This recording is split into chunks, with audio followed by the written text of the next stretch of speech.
Hello students, यहाँ पर हम लोग देखेंगे क्लास 10th के एनसीईआरटी का मैथ और एनसीईआरटी के मैथ में यहाँ पर जो हम देखने वाले हैं वो देखने वाले हैं एक्सरसाइज 6.3 जैसा कि तुम देख रहे हो।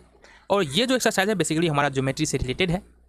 यहाँ पर जो हमको पढ़ना है कुल मिला के हमने इस चैप्टर में पढ़ा है ए समरूपता पर में, एस समरूपता पर में, एस समरूपता पर में और ए समरूपता पर में। और पहला जो प्रश्न है ना हमारा ठीक इसी पर आधारित है।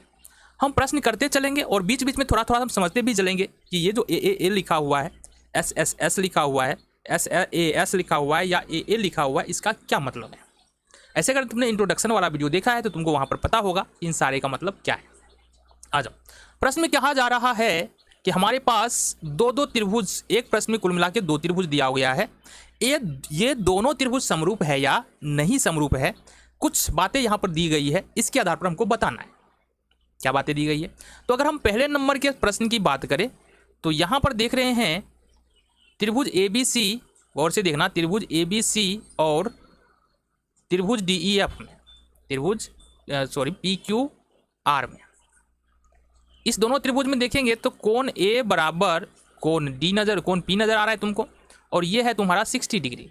इसी तरह से कोण B बराबर कोण Q नजर आ रहा है, ये है तुम्हारा 80 डिग्री। देखो ना, कोण A बराबर कोण P नजर आ रहा है 60, कोण B बराबर कोण Q नजर आ रहा है 80। इसी तरह से कोण C बराबर कोण R नजर आ रहा है, यहाँ से कोण C बराबर कोण R बराबर 40। अब अगर किसी दो त्रिभुज में सभी संगत कोण आपस में बराबर है तो दोनों त्रिभुज समरूप कहा जाता है। क्योंकि A बराबर P है, B बराबर Q है, C बराबर R है, इसलिए ये त्रिभुज जो है ABC समरूप हो जाता है त्रिभुज PQR के। और इसी प्रमेय को जाना जाता है ए समरूपता प्रमेय के नाम से, यानी एंगल या कोण समरूपता प्रमेय। तो यहाँ पर 2 त्रिभुजों में है ना, 2 त्रिभुजों में तीनों संगत कोण समान था, इसलिए दोनों त्रिभुज समरूप हो गया। ठीक है जी, ये हो गया हमारा। अगले प्रश्न की ओर बढ़ते हैं। आओ जरा देख ले यहाँ पर क्या बातें कही जा रही हैं। यहाँ पर बाबू जो बातें कही जा रही है गौर से देखना। अभी तुमको ना एक बात बता रहे हैं, उस पर चलना। देखो यहाँ पर ऐसे नंबर्स का जोड़ा बनाओ जो कट जाए। जैसे 2 से यहाँ पर क्या कट रहा है, 4 कट रहा है, 2.5 से यहाँ पर 5 कट रहा है और 3 से यहाँ पर 6 कट रहा है। तो इसको हम कैसे लिख सकते हैं, जरा आओ इसके बारे में बात करते हैं। तो त्रिभुज ABC और यहाँ पर देखेंगे त्रिभुज PQR में। तो हमने कहा जो कट जाए ना, सिंपलेस्ट फॉर्म में आ जाए, उसको हम लोग पकड़ेंगे। तो दोनों त्रिभुज में देखेंगे तो अगर हम निकाले AB बट्टे अगर निकाल ले, क्या निकाले जी, QR, तो ये हमारे पास AB का मान 2 है और QR का मान यहाँ पर देखो 4 है। तो 2 दूनी 4 यानी कि 1/2 हमको निकल के आता है। दूसरा देखेंगे BC और बट्टे में यदि हम कर ले PR तो इसका मान हमको निकल के आता है, BC का मान 2.5 है और PR का मान 5 है। तो 2.5 ये 2 बार में हमारा कट जाएगा। ठीक है, इसी तरह से तीसरी जो भुजा है वो है हमारा AC, ये वाली भुजा देखना AC, और ये इसके बट्टे में आ जाएगा PQ।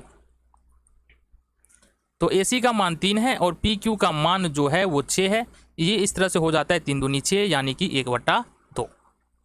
तो यहाँ पर तुम क्या देख रहे हो, गौर से देखना, यहाँ पर तुम क्या देख रहे हो, यहाँ पर तुमको दिखाई दे रहा है कि त्रिभुज के संगत भुजाओं का अनुपात बराबर है। मतलब अगर इस त्रिभुज की भुजा और इस त्रिभुज की भुजाओं का अनुपात लेते हैं बारी बारी से तो अनुपात बराबर आ रहा है, यानी तीनों भुजाओं का अनुपात बराबर आ रहा है। तो यहाँ पर इसलिए ये क्या हो जाएगा, त्रिभुज ABC समरूप हो जाएगा त्रिभुज PQR के। क्यों होगा ये बाबू, होगा S समरूपता प्रमेय से। और ये S समरूपता प्रमेय, या इसको बोलते हैं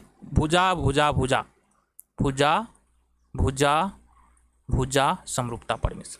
क्यों समरूप हो रहा है, क्योंकि पहले त्रिभुज की एक भुजा दूसरे त्रिभुज की एक भुजा का अगर दोनों का अनुपात ले रहे तो बराबर आ रहा है, दूसरी भुजा का अनुपात ले रहे वो पहले और दूसरे त्रिभुज की वो भी बराबर आ रहा है, तीसरी भुजा का अनुपात ले रहे तो वो भी बराबर आ रहा है। अब यहाँ पर इतना तो तुमको सोचना पड़ेगा कि किस किस भुजा को हम पकड़ने वाले हैं, जैसा कि हमने तुमको शुरुआत में ही बताया है। इसमें आगे चलते हैं, आगे हमारा क्या प्रश्न है और हम बात करते हैं। तो यहाँ पर जो हमारा प्रश्न संख्या 3 है, यहाँ पर गौर से देखना जरा। त्रिभुज LMP और त्रिभुज DEF में गौर से देखना। MP बट्टे अगर DE का अनुपात ले तो कितना आता है, MP बट्टे DE का अनुपात ले तो ये आएगा, MP का मान है 2 और DE का मान 4, तो मतलब ये आ रहा है हमारा 1/2। इसी तरह से अगर हम LP बट्टे DF अगर ये ले ले तो ये आएगा 3/6, यानी कि ये भी आ रहा है हमारा 1/2। अब इस दोनों त्रिभुज में चूंकि एंगल हमारे पास है नहीं, कोण एक भी नहीं दिया है, मतलब दो भुजाओं का अनुपात तो बराबर है, तो यहाँ पर तीसरी भुजा का अनुपात भी बराबर होगा, तब जाकर के ये त्रिभुज समरूप होगा। तीसरी भुजा हमको क्या बचा हुआ है, LM बट्टे में EF, ये बचा है। LM का मान जो है वो 2.7 है और EF का मान यहाँ पर 5 है। तो ये हम क्या देख रहे हैं, यहाँ पर गौर से देखना, यहाँ पर हम क्या देख पा रहे हैं, यहाँ पर हम देख रहे हैं त्रिभुज LMP और त्रिभुज DEF में भुजाओं का अनुपात बराबर नहीं है, भुजाओं का अनुपात बराबर नहीं है, अतः त्रिभुज LMP समरूप नहीं होगा त्रिभुज DEF के। ये तुम्हारा हो गया, ठीक है जी। चलो, ये तो समरूप ही नहीं था, तो समरूप जब है नहीं तो फिर इसको क्या बताए कि ये समरूप है कि नहीं, ठीक है। अगले प्रश्न की ओर बढ़ते हैं। चौथे नंबर का प्रश्न है, और देखो चौथे नंबर के प्रश्न को हम लोग कैसे करेंगे, तो गौर से देखना। यहां पर हमको क्या देखना है, जरा हम बात कर ले त्रिभुज MNL और त्रिभुज PQR में, त्रिभुज PQR में गौर से देखना, MLN और त्रिभुज PQR में अगर हम MN बट्टे PQ कर ले, MN बट्टे PQ कर ले, अब तुमको कैसे समझ में आएगा बाबू, सिंपलेस्ट अनुपात देखना है ना तुमको, 2.5 बट्टे में 5 करेंगे 2 बार में कटेगा, इसलिए हमने इसको पकड़ा है। तो 2.5 और बट्टे में 5 करे तो ये कट के कितना आएगा हमारा, 2.5 दूनी 5, 1/2। इसी तरह से यदि हम MN अनुपात पकड़े, ML है ना बाबू, ML है ना, चलो अगर हम पकड़े ML अनुपात QR तो कितना आएगा हमारा, 5 ml का मान देखो यहाँ पर 5 है और QR का मान यहाँ पर 10 है, तो ये हो गया हमारा 10, 5 दूनी 10, ये भी आ रहा है 1/2। देखो एक पल के लिए हम बता दें तुमको कि हमारा बराबर क्या आ रहा है, बराबर आ रहा है हमारा MN बट्टे में PQ, ये बराबर आ रहा है ML बट्टे QR के।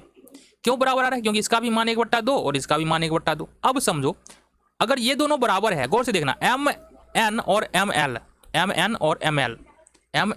ML और इसके द्वारा जो एंगल बन रहा है वो कितने डिग्री का है, 70 डिग्री का। ऊपर में जो दो भुजा है उसको देखना, MN और ML एक ही त्रिभुज की भुजा है, MN और ML इसके द्वारा बना कोण 70 डिग्री। नीचे में जो भुजा है वो दूसरे वाले त्रिभुज का होना चाहिए, PQ और QR और इसके द्वारा जो एंगल बन रहा है वो भी 70 डिग्री का।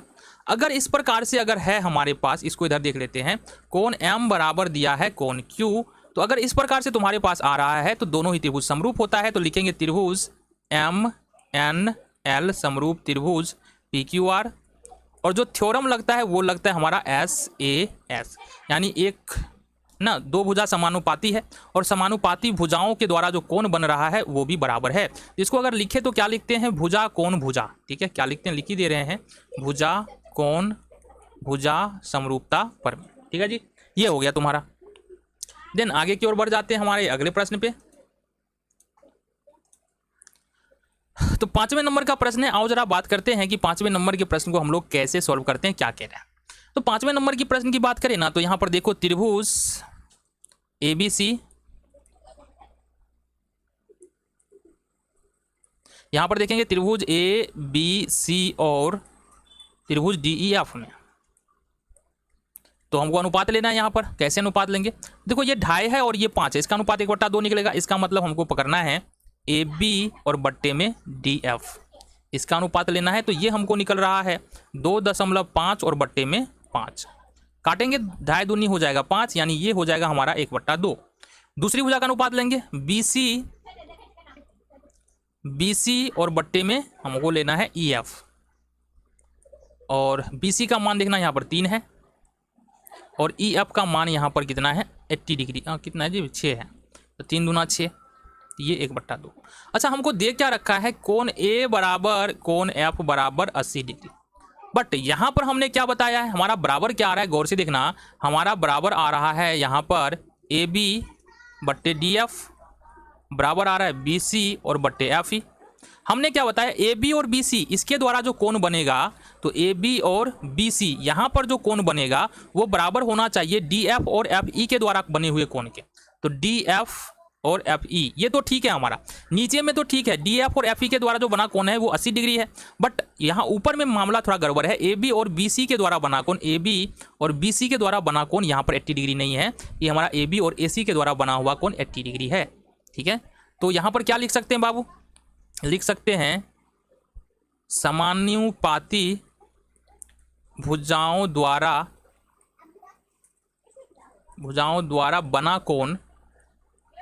बना कोण बराबर नहीं है,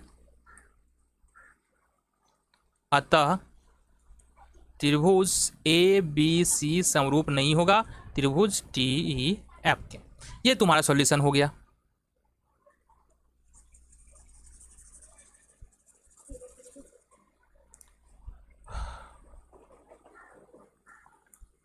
तो यहाँ पर हमारे पास छठा और लास्ट प्रश्न है, इसको हम लोग देख लेते हैं। छठा प्रश्न हमारे पास 2 त्रिभुज है डी ई एफ और पी क्यू आर। तो यहाँ पर देखेंगे त्रिभुज डी ई एफ और त्रिभुज पी क्यू आर में यहाँ पर देखते हैं कोण डी बराबर, अच्छा यहाँ पर थोड़ा सा हमको करना पड़ेगा, क्या करना पड़ेगा, देखो त्रिभुज डी ई एफ में, त्रिभुज डी ई एफ में क्या होगा, कोण डी प्लस कोण ई प्लस कोण एफ बराबर कितना हो जाएगा, 180 डिग्री हो जाएगा।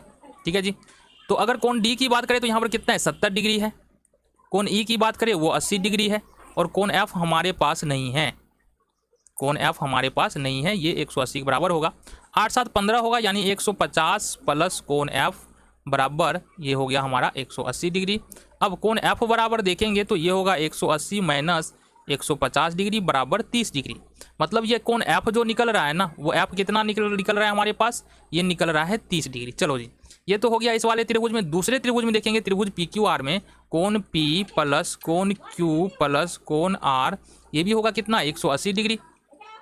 कोण पी का मान हमको पता नहीं है, कोण क्यू का मान यहाँ पर 80 डिग्री है, और कोण आर का मान यहाँ पर 30 डिग्री है, बराबर 180 डिग्री होगा।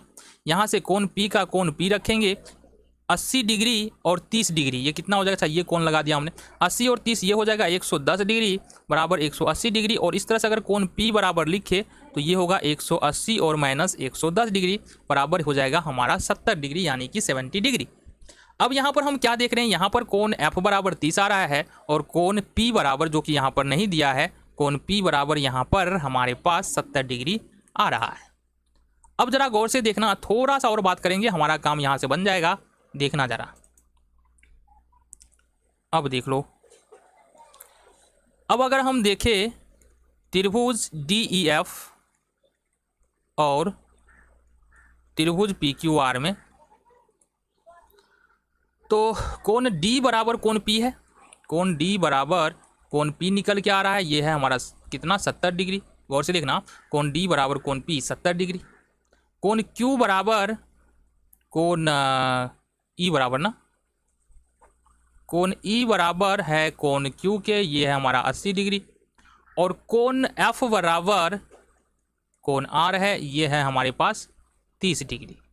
तो ये तीनों कोण जो है ना, पहले त्रिभुज के तीनों कोण दूसरे त्रिभुज के तीनों कोण के बराबर है, इसलिए क्या बोल सकते हैं बाबू, त्रिभुज डी ई एफ समरूप है त्रिभुज पी क्यू आर के। और क्यों समरूप है, तो यहाँ पर बाबू लग रहा है ए समरूपता पर में, यानी कि कोण कोण कोण समरूपता पर में।